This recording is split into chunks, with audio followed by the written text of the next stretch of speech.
I've been getting a lot of comments and DMs about baseboard as it pertains to this mock-up, and people are saying, hey, I've got 5¼ inch base, or I have this other base in my room. How do I incorporate that base into this wall paneling? So let's talk about that.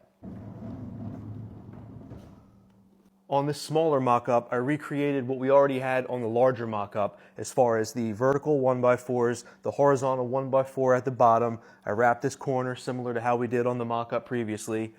And I'm also showing a piece of 5¼ inch baseboard over there, which might simulate what you could already have in a room in your house.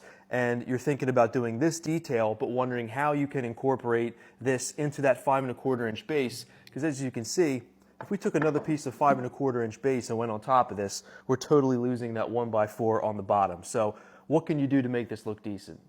In that instance, I would not install this onto the floor. With 5¼ inch base, I would hold that wainscot detail up off of the floor 5 inches, whether you snap a line or whether you use spacers or blocks around the room. I would hold the bottom of this wainscot up 5 inches, and then I would install the wainscot. And then I would come back with the 5¼ inch base, and it would just cover the bottom 1/4 inch of your wainscot. By installing it this way, you're still showing essentially all of the 1x4 on the bottom. Only a very keen observer would ever know that you buried 1/4 inch of it behind the baseboard. So this exposure still looks right. It still looks proportional to the verticals.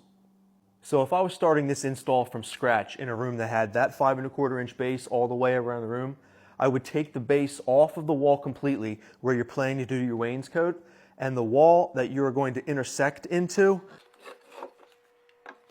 I would cut that baseboard back 3/4 inch so that this can slide in behind there.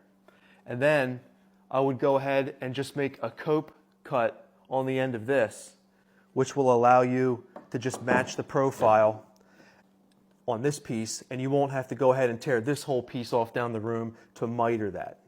And if you've been following my page for more than a couple of weeks, you would know that I have a video already posted about how to coat baseboard. It's back about 20 or 30 videos on my page. It's got around 1.6 million views. It was pretty popular. That'll take you through step by step how you can use a coping saw to coat baseboard so that you could butt a piece right into your existing baseboard and not have to fuss with making any miters.